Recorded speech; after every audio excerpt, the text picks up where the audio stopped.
Welcome to Daily Life with Daniel. I'm your host, Rabbi Daniel Levine. For those paying attention over the last couple of weeks, others might argue past couple of years, we have watched the Democratic Party engage with increasingly anti-Israel and some might even argue anti-Semitic ideas. This is perhaps best encapsulated by the recent primary victory of Mamdani in New York, which has prompted many Jews to reconsider their longtime allegiance in the Democratic Party.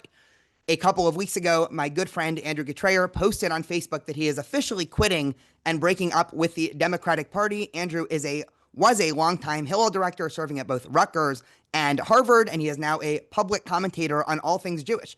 Andrew, welcome to the podcast. Thanks so much, Dan.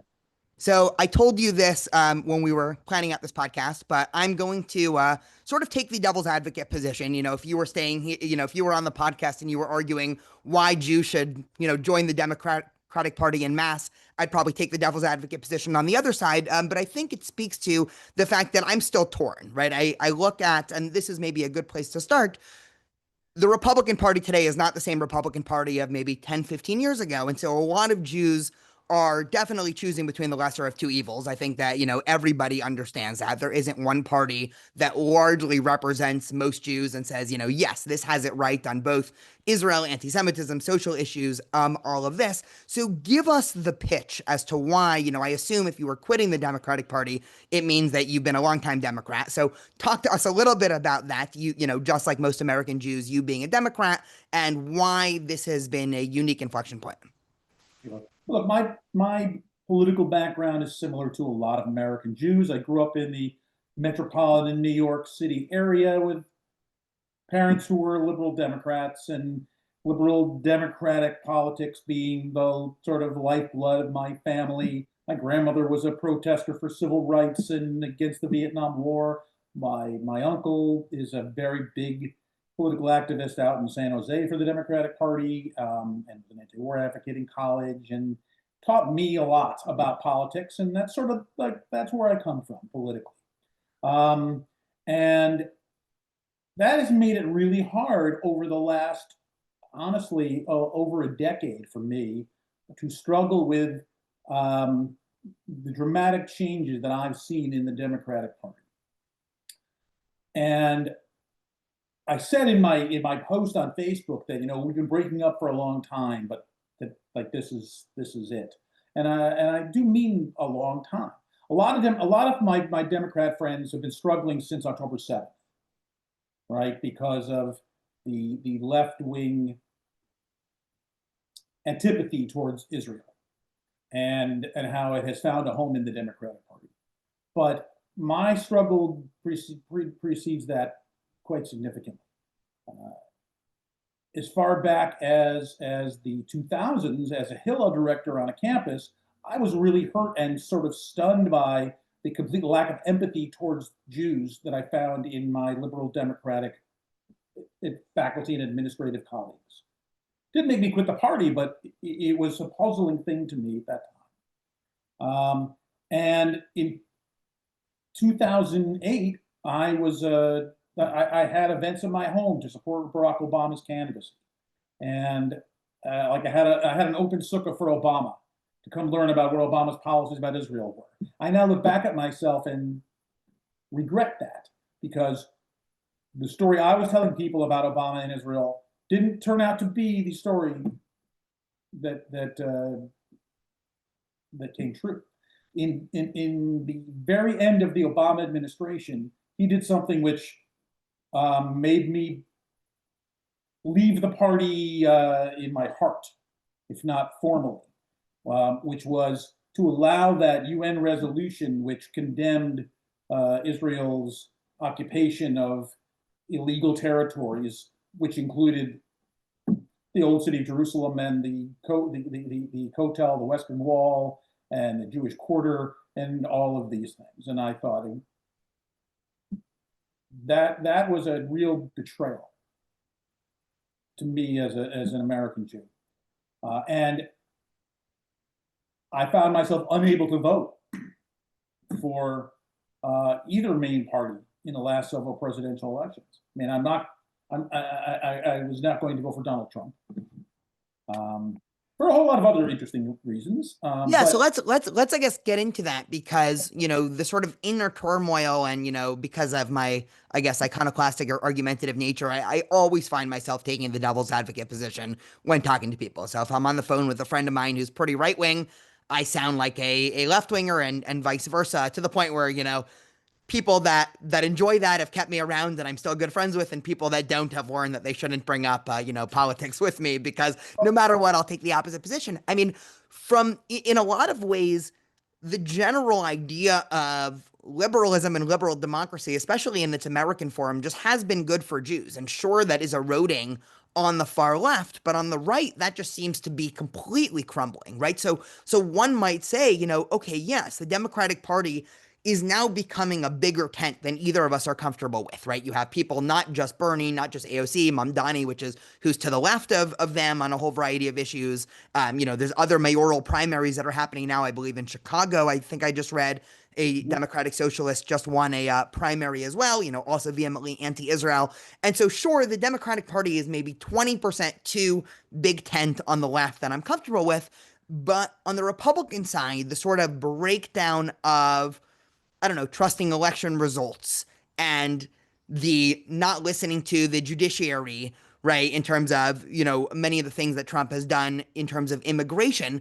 If the whole system crumbles, that seems much worse for Jews than if we have a president or a congressman who is a little bit more to the left on Israel, because realistically, and I guess this is, one such idea that I mostly believe in what I'm about to say, it's going to be very difficult for a singular person in politics to actually hurt the American-Israel relationship. I mean, even AOC, I believe, a couple of days ago, she's definitely no fan of Israel. She actually voted to continue to fund Iron Dome, because at the end of the day, either it's because she's going to run for, president or some bigger office, and she's realizing that she needs the voting record for her constituents, or, maybe in some idealistic world, she realizes the Iron Dome actually helps Palestinians in some sense, because if every time Hamas shot a rocket, 20 Israelis were killed, Gaza would have been decimated a long time ago. It's probably actually due to the Iron Dome that Israel was willing to wait for so long to actually do something about Hamas. So I guess when you're looking at these two parties, the sort of the left wing side of me, you can debate whether or not that's the angel or the devil on each shoulder, is sort of saying, I still don't see it, right? Like, I still don't see, in America, it's a binary choice. Obviously, if we had some magical third position, if Andrew Getraer was running for president, I would throw myself behind that party. But short of that, it just seems like you have to ride with the party that is in favor of liberal democracy, and then, try to inspire change from within. So try to get involved, try to ensure that, say, Josh Shapiro becomes the next leader and not AOC. I'm curious what you would do with that, of like, Andrew, you're giving up at like the worst time in political history. um, this is the reaction I've gotten from a lot of my Democrat friends. Like, you can't, it's a binary choice. And even if the Democrats aren't inspiring you, or they've let you down or betrayed you, they're still better than those guys. And I went with that for a number of years. Like, okay, I'm not a big fan of X, Y, or Z Democrat, but they're better than X, Y, or Z person on the other side. And you do that for long enough, and it's really quite depressing. You lose. I lost my trust in government, politics, and people, and I also realized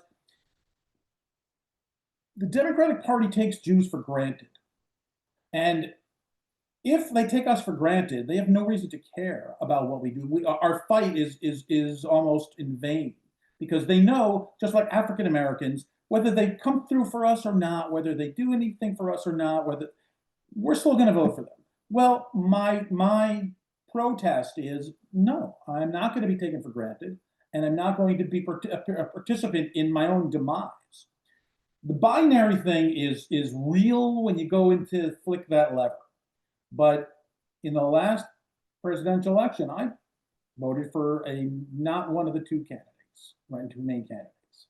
And I felt great, because I was being true to myself, right?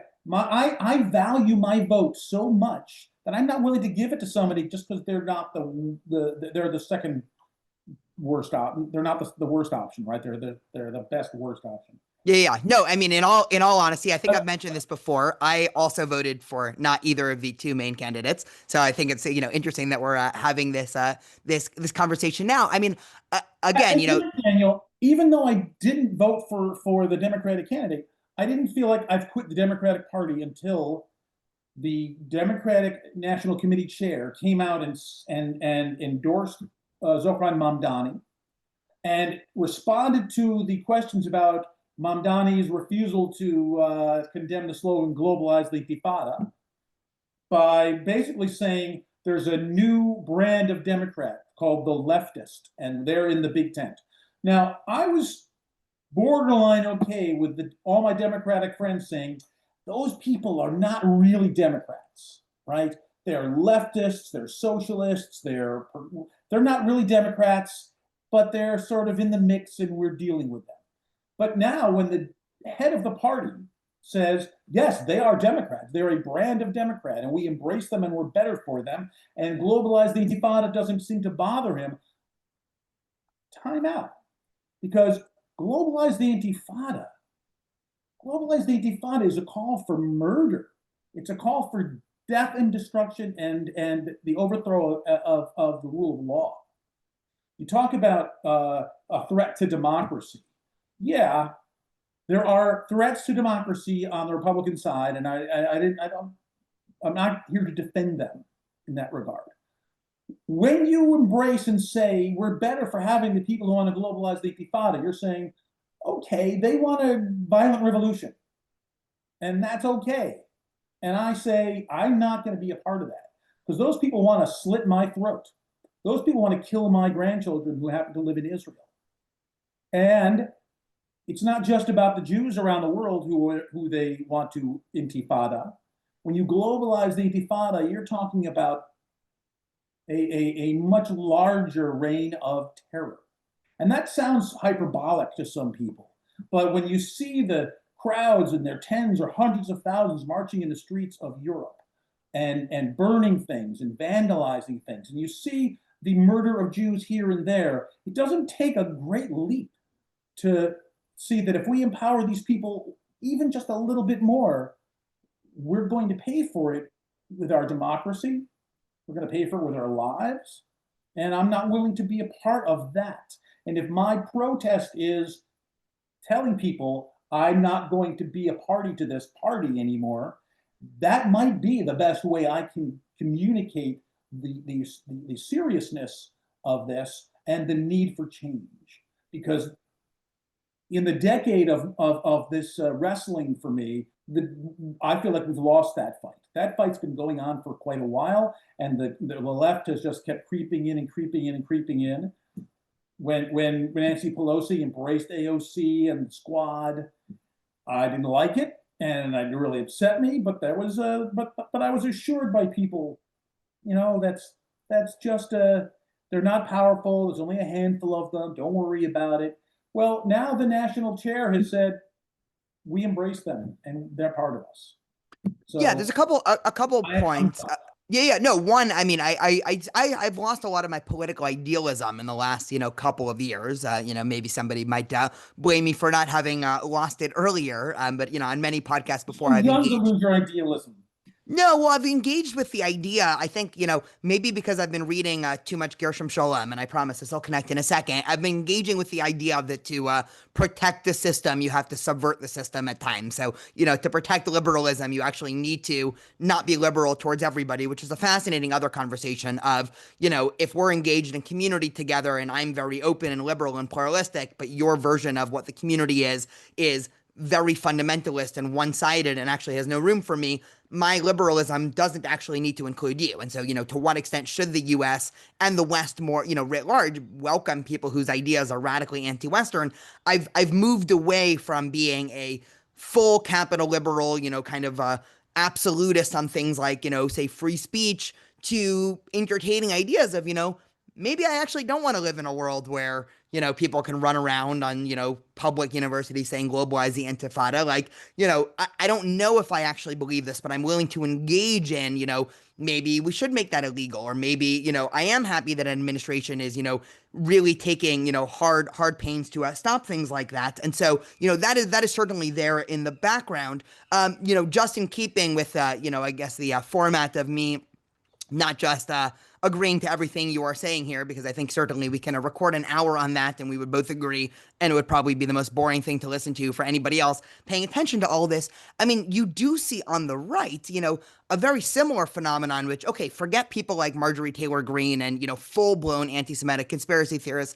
I'm still not as afraid as Marjorie Taylor Greene as I am with, say, someone like Mamdani, because even though she's probably even more anti Semitic than somebody like Mamdani, I don't think she's as violence as somebody like Mamdani. That's part of a different conversation. But if you look at, say, the big names within the Republican Party, I mean, people like Candace Owens and Tucker Carlson and the comedian Dave Smith, and now even some of the, the podcast world, people like Joe Rogan and Theo Vaughn. And, I've done podcasts of this before. I mean, if you listen to the average thing that Dave Smith or Tucker Carlson or, Theo Vaughn are saying about Israel, it's not quite globalize the intifada level, but it's every bit as conspiratorial as, the far recesses of the left. And these people are gaining prominence. There's some interesting, debate, but I think there's good data to show that people like J.D. Vance are a lot more affected by this sort of neo-isolationist view of why is the U.S. sort of wasting our money and giving it to Israel. Israel's just dragging America into all these foreign wars. And so these ideas sort of are creeping up. And, the classic Republicans like Marco Rubio, are sort of a shell of themselves 10 years ago. And so, one argument might be, the Republican Party, the Democratic Party seems like it's in a slow devolution towards anti-Israelism, but it seems like it could be course corrected when the Democratic Party, before the next presidential election, is probably going to have some big internal showdown between moderate and progressive. It's already sort of gearing up towards that. The Republican Party, I'm actually a lot more afraid that can switch at a much quicker, in a much quicker time. Like if I woke up tomorrow and a mainstream American politician did a complete 180 on Israel and went from loving it to hating it, obviously I would think that's Trump, right? Like, Trump has obviously been great to Israel. I think, anybody paying attention will recognize that, but it actually wouldn't shock me much if, we awoke tomorrow morning from like a tweet storm from Trump saying, actually, Israel just drags America into foreign wars. And actually, Israel's just the bad guy because, maybe he had one good phone call with, I don't know, some director somewhere in Qatar, right? Like, so I think it's not as if the Republican Party is principled either in its defense of Israel, and also I'll bring Jews into it, right? Like Trump certainly has made me feel safer. I brought that up in other podcasts. I feel safer because of actions Trump has taken in the last half a year. That said, I don't really trust that Trump cares about anti-Semitism. He's using it when it's convenient for him.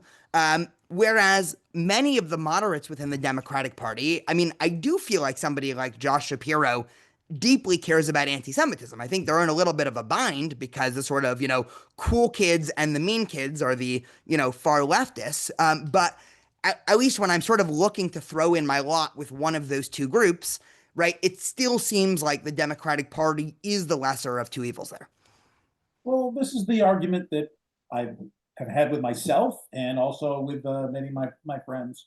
Um, Sorry, I'm going to cut you off. We should, next week we'll have the same podcast, but we'll reverse our positions. You'll argue for the pro-Democrat side. I'll argue for the pro-Republican side, and it'll be just as lively as a debate, just so people can see how crazy the last year has made both of us. We can do that. Look, there are crazy people on the right.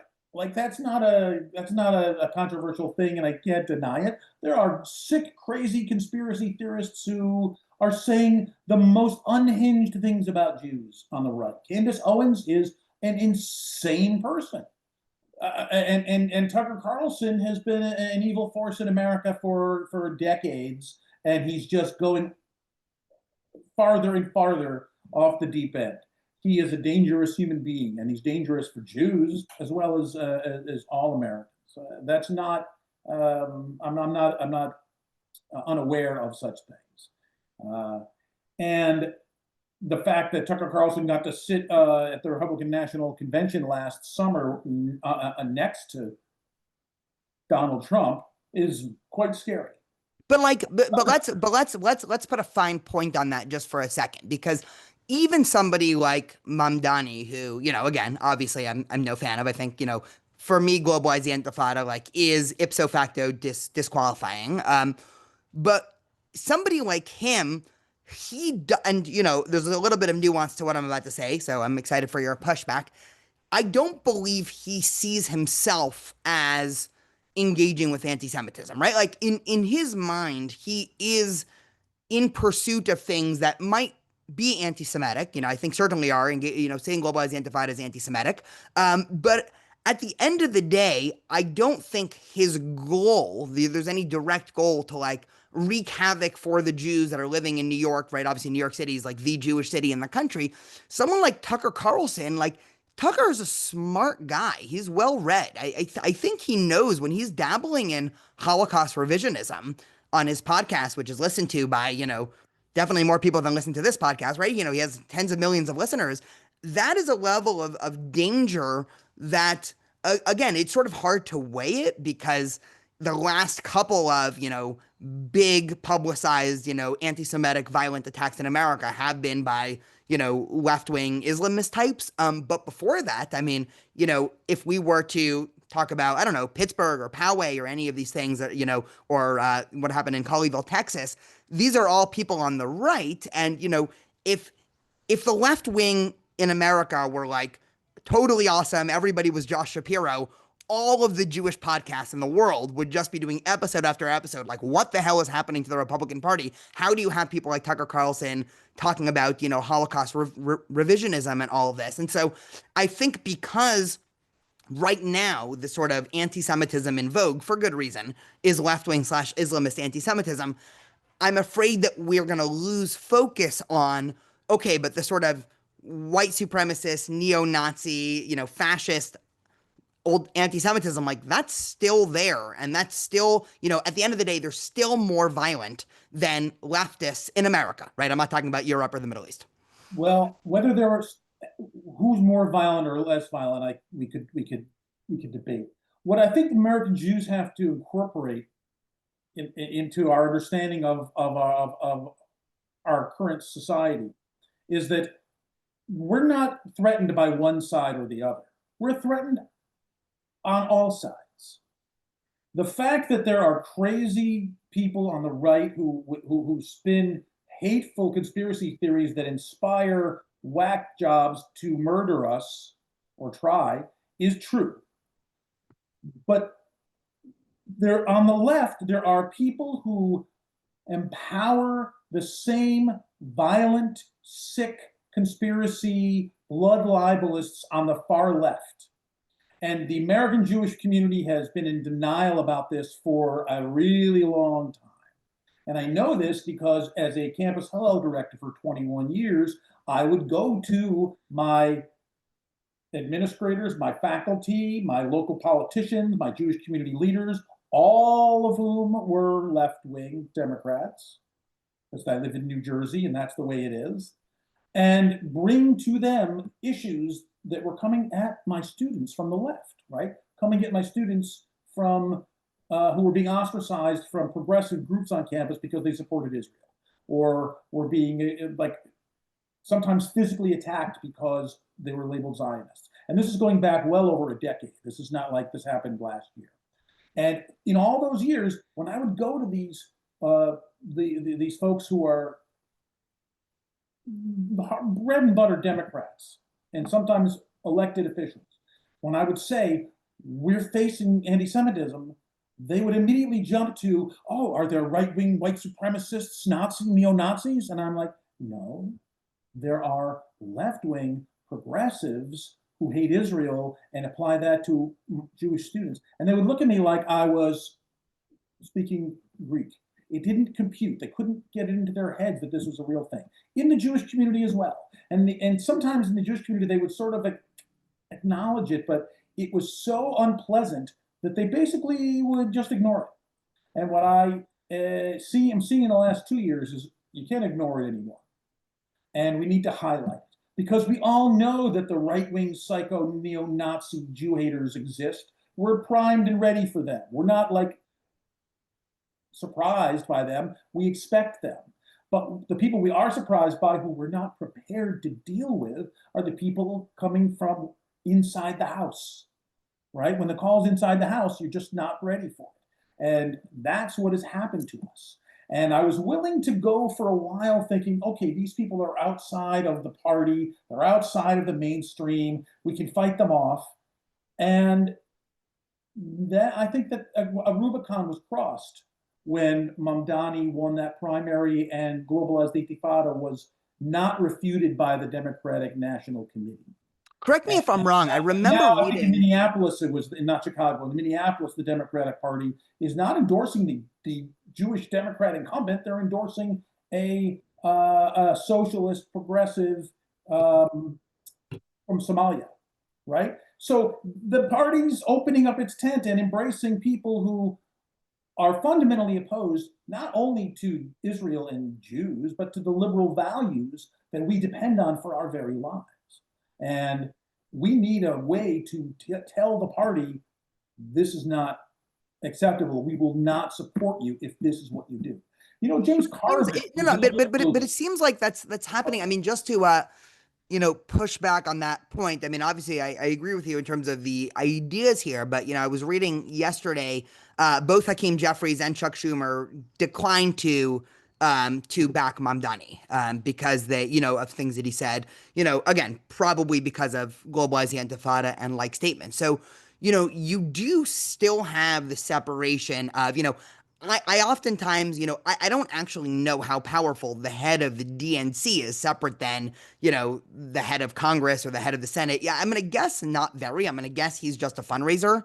And that's just sort of the bureaucratic arm, the same way, I don't know, Hillel obviously exists on individual campuses, and then there's Hillel International, and oftentimes somebody in Hillel International will make some statement, and everybody will assume that means all Hillels are doing X, and all that means is somebody in Hillel International made some statement, right? So, like, I'm kind of seeing the DNC, the same way, where it's like, all right, individual Democratic politicians, or we can see some collective of Democrats are going to kind of keep doing things their own way, and they obviously want to get reelected, and probably most of them understand that the way to get reelected in a general election that's wider than a very progressive city such as New York is not to engage in these sort of crazy ideas, right? But that's different than what you've been seeing on the right, where there was none of this like, okay, Marjorie Taylor Greene has crossed some line and now, Trump is failing to endorse her and JD Vance is coming out and condemning her, right? So you still do have the mainstream Democrats that I think understand this problem. Again, they're probably some mixture of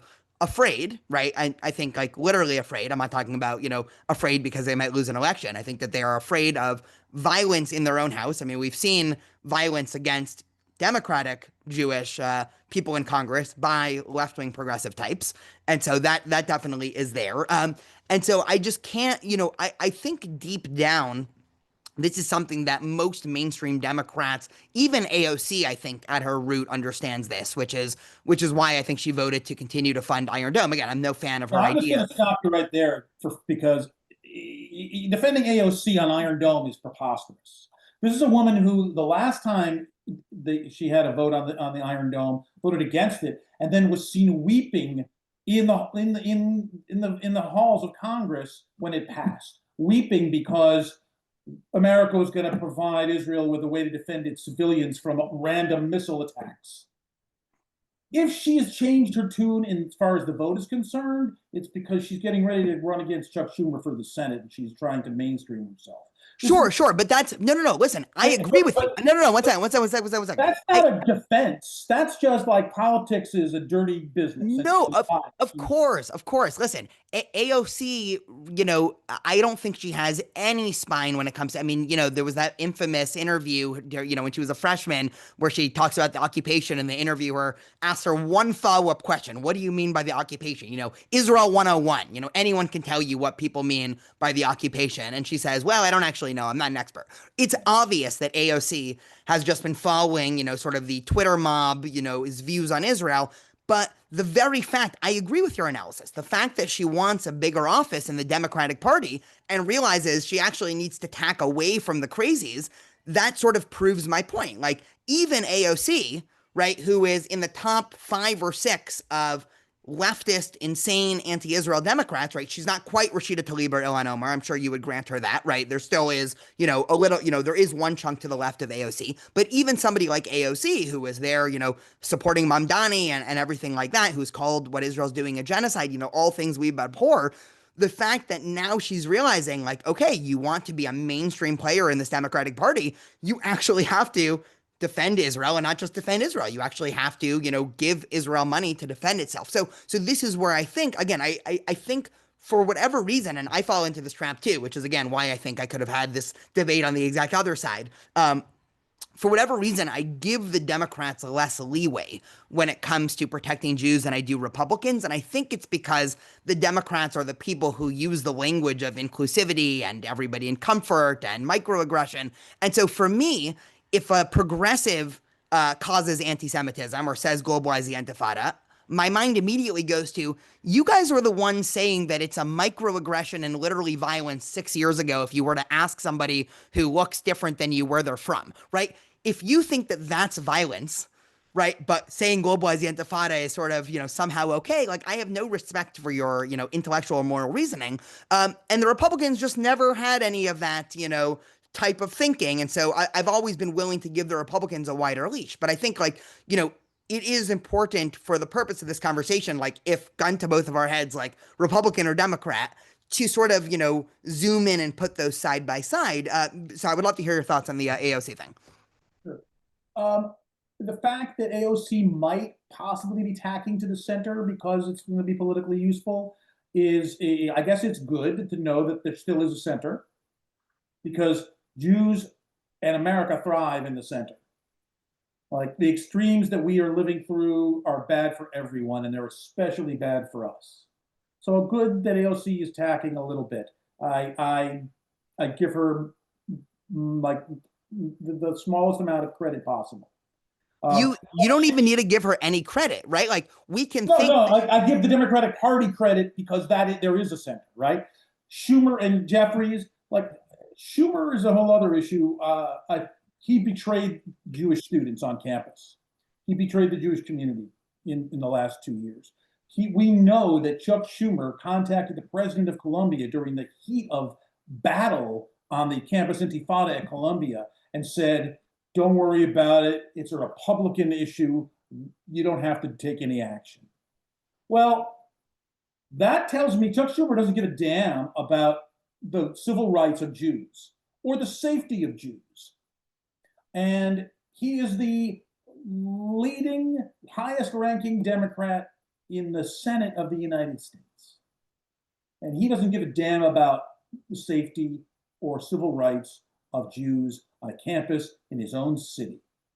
So what does that tell you? And I don't like the framing of gun to your head, Democrat, Republican, because it's too simple and it's not the truth. The Republicans have their problems. The Democrats have their problems. My expectations of Republicans are low. My expectations of Democrats are high. And the Democrats have failed miserably. So I'm saying to the Democrats, I can't be a part of you if this is who you are now. Doesn't mean I'm joining MAGA. Okay? I have a friend of mine who's a very active Democrat who's like, just how could you do this? MAGA is so terrible.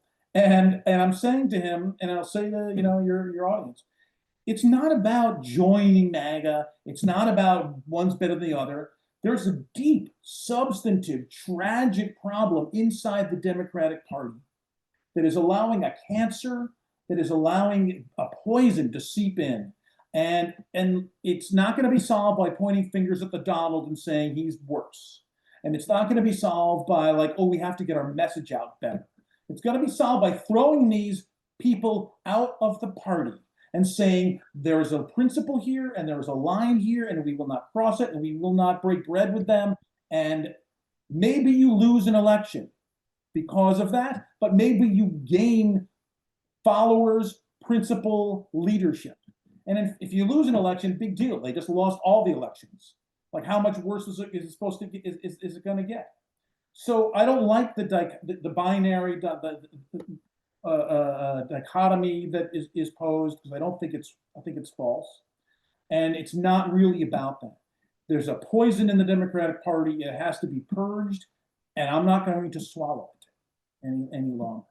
No, I think that I, is I do totally. want to I do want to go way back. You were saying something about Trump and like he could turn on the Jews tomorrow. Yeah, like anybody who thinks Trump is can be consistent about anything is not been paying attention. But what Trump has done for Jews and for Israel really ticks me off when I think about the Democrats. Because when Chuck Schumer is telling the president of Columbia, "Don't worry about the Intifada on campus. It's not our problem. It's not that's a Republican thing." I say, why? It, maybe the Republicans are using the campus anti-Semitism issue for their own purposes. Of course they are. That's what politicians do. But at least somebody's standing up for us because there are Jews who were assaulted, Jews who were had their civil rights violated, Jews who have been cowering in fear, and the Democratic Party has not stood up for us at all. Where was the Biden administration when this was happening? Not a single campus was investigated by the Department of Justice. No one was held accountable. So when I see the Republicans holding people accountable and holding their feet to the fire, not only do I say, well, I'm glad somebody is, I say back to my former Democratic colleagues, where the hell were you? And why didn't you do this? I have to depend on the Republicans now? Yeah, no, I mean, listen, it's funny because, personally, I voted for the Republican congressman for Orange County, Scott Baugh, very much for that exact reason that you just delineated. So it'd be a little bit ironic for me to try to Go fully ahead, argue push. against yourself, though. No, I mean, listen, I definitely did. I mean, to me, it actually ended up being personal, right? There were two people running, Scott Baugh and Dave Min. They had both agreed to be on my podcast about a year before the election. When I reached out to Scott Baugh, who ended up running as a Republican, he lost by like 1,000 or 2,000 votes. It was super close. But he invited me into his office. The head of his campaign invited me to lunch. We grabbed lunch. He asked me, what are you seeing? What are Jewish students saying? How can I help? Blah, blah, blah. He actually subscribed and started listening to the podcast. Not that that's why I voted for him. But, he would text me every time I put out a podcast about something having to do with politics and said, oh, this is interesting. Is this how Jews are thinking about it? Then I interviewed Scott Baugh, not just once, but twice. Meanwhile, Dave Min's campaign, agreed and then essentially ghosted me, just ignored emails and calls. And it was about 3 or 4 different times that they had set up a time to record something. And then there was always some excuse. And, again, when, the excuse one time is plausible when it happens 3 or 4 times. And I say, hey, this was last summer. And I said, I'm basically free the entire month of July. Just give me a day and I will, plan around it. And essentially, I never got that interview. That for me was, okay, this is, either this is a microcosm of the way that they care about Jews, or even just me as an individual. Like, of course, I'm going to vote for my own self-interest, and the guy that I know and that whose campaign manager listens to my, answers my phone calls. Of course, I'm going to vote for that person. And again, he was vehemently anti-abortion. He was, a whole bunch of positions that I don't agree with.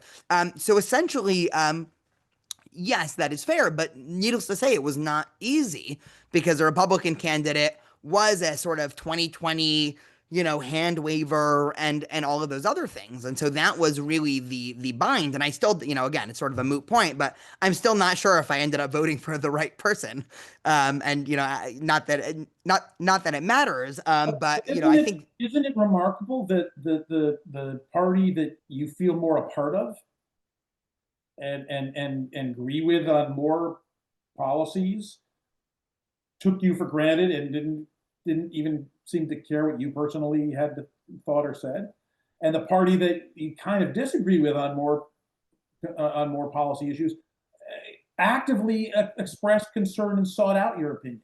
Yeah, And no, that's this is definitely, I think, for a anybody remarkable thing, and the Democratic Party needs to take note of who they're taking for granted and that there are consequences. If there are no consequences in taking Jews for granted, then we will. Well, I think it goes even wider. I do think Republicans are definitely more in favor of having intellectual disagreement than Democrats are now. I mean, I think, you know, many of my friends who are Republican, and this was also my many of the things that I, gained from this experience of reaching out to both people running for Congress is the first time I sat down with him, he said, okay, like, literally, he said, this was, at coffee, talk to me about abortion. Why is it such a sticking point for the Jewish community? Every time, he told me every time I go to a synagogue or, whatever, that's always a question I'm asked. And we, sort of went over it. And I said, listen, Judaism has just different views than Christianity. And he was really interested. He said, listen, at the end of the day, I disagree, but like very open to it versus, I have very few, there are very few people high up in, the progressive world that are willing to have those conversations without just, name calling and everything there. So yes, this definitely is a tendency I have seen on the right and, with many of my friends that sort of also tracks. I do think that there is sort of a new group of people emerging. I think both of us are in that group. I see it with a lot of students of ours of people that feel abandoned by the Democrat Party, but are very repelled by MAGA. And so, I agree with you that it's not a binary, maybe, but again, in our two-party system, it sort of seems like something stuck because I don't think there magically is going to be, Elon Musk aside, I don't know if that magical third party is going to exist. And so the way that I see it, and I'm curious if you agree with this analysis, the sort of middle ground, the centrists, the people that are willing to think about things from, rational perspective from both sides that always want, the news sources from both the right and the left on every issue, one of the parties is going to absorb those people.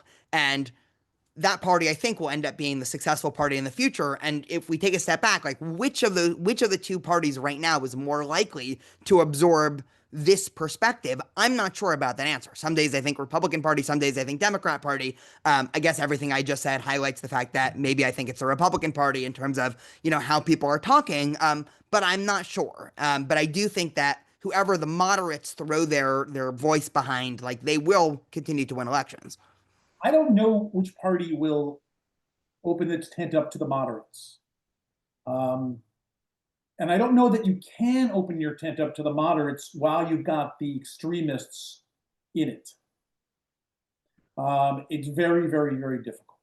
I could see the complete collapse of the Republican Party after Trump because everyone will want to claim his mantle, and some of those people are crazy.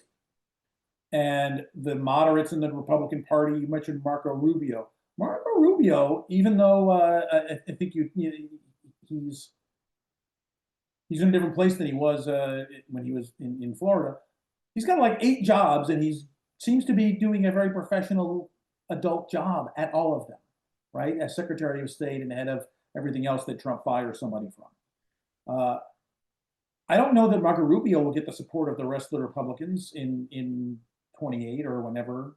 I don't know what J.D. Vance is all about, to be honest. And there are people on the far right who are going to try to take over that party the way Pat Buchanan did back in the 80s, if that name means anything to you.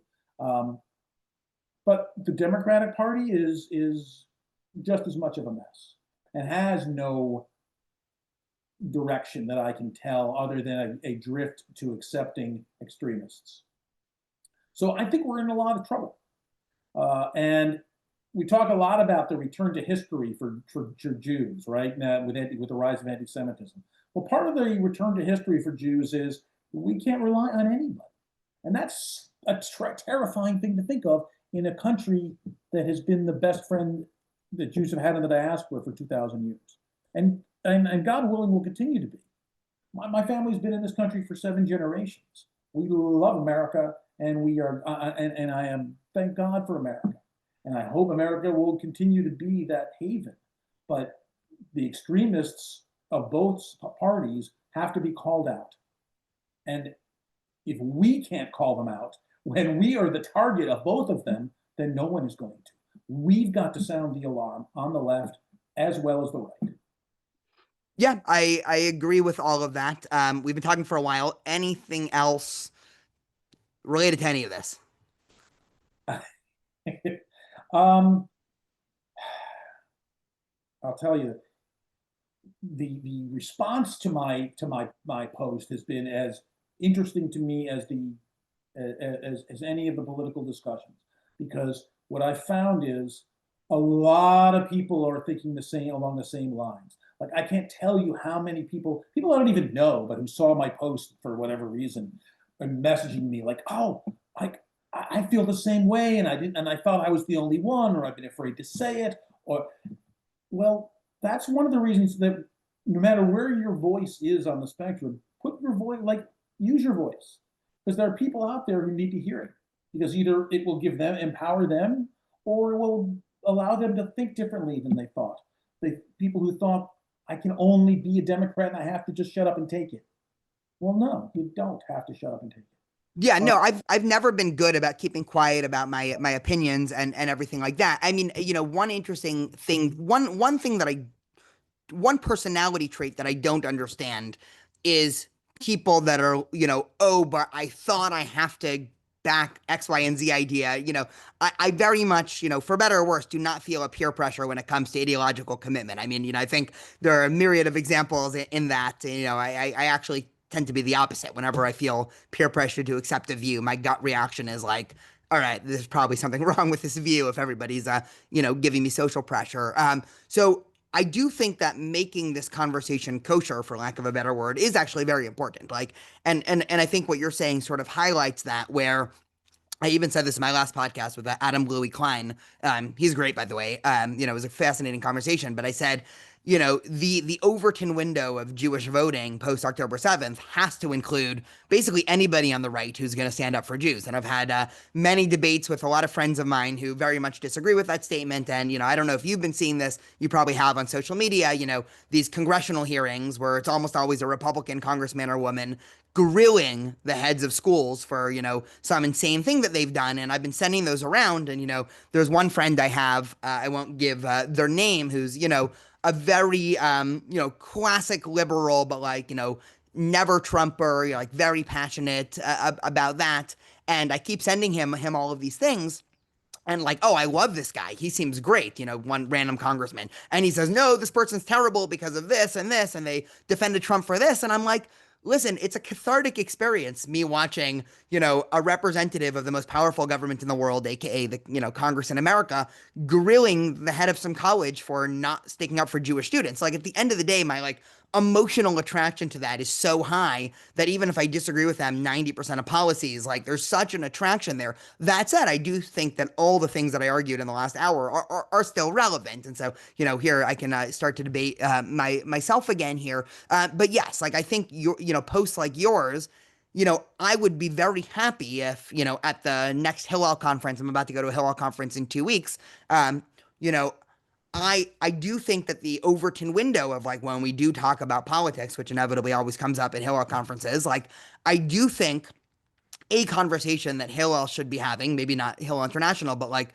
local people working at Hillel is like, hey, do we like what Trump's doing on a federal level to, about universities? Like, what are the pros? What are the cons? There's definitely pros and cons, as opposed to just saying like, yes, everything Trump does is sort of evil. Like, I don't really understand that because, yeah, well, you and I get along and have been friends for many years now because neither one of us will just subscribe to our tribe, right? We do like to, we're kind of iconoclastic, and we do like to think outside the box about these things. Most people don't. Most people like, this is my group, and this is what my group says, and they don't think. It's our job in different directions to get people to think a little bit more. Hillel is a really interesting organization in this regard. I'll tell you, you weren't in Hillel in 2016.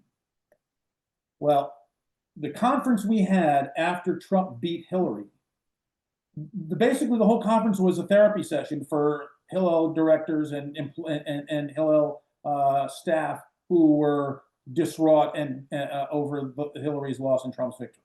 And I did not vote for Trump. I was not celebrating, but I could not believe that an organization that is supposed to represent all the Jews on campus was basically a democratic progressive therapy session.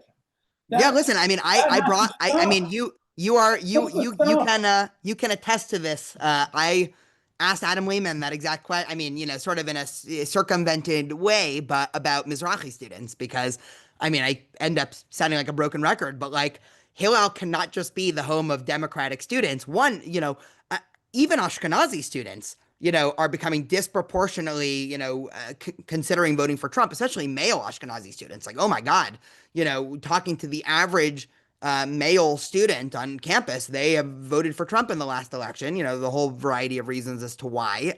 Certainly, every Mizrahi student I know voted for Trump, and so I actually think in an average Hillel, and maybe some other Hillels are so liberal that maybe we have to say an average Jewish community on campus, if many of them are just going to Chabad because Hillel sort of outflanked them to the liberal side.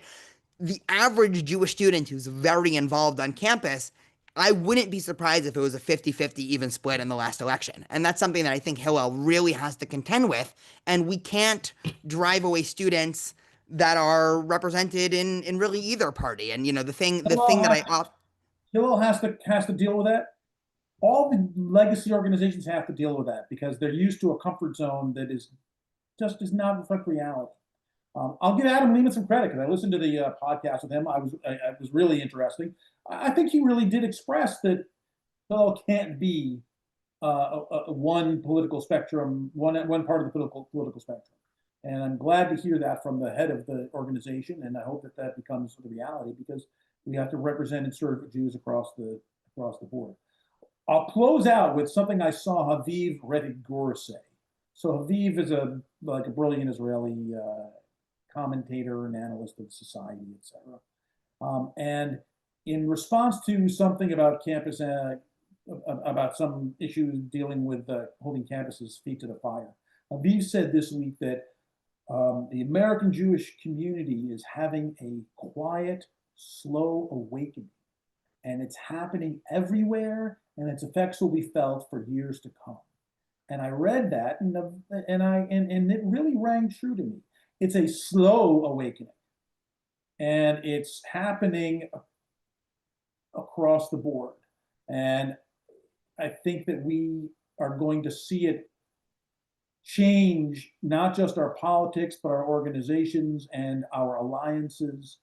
But it's not a revolution. It's a slow coming to awareness that we're in a different world than we were, and we have to adjust our sights. Yeah, well, Andrew, thank you. Thank you. Always good, Daniel.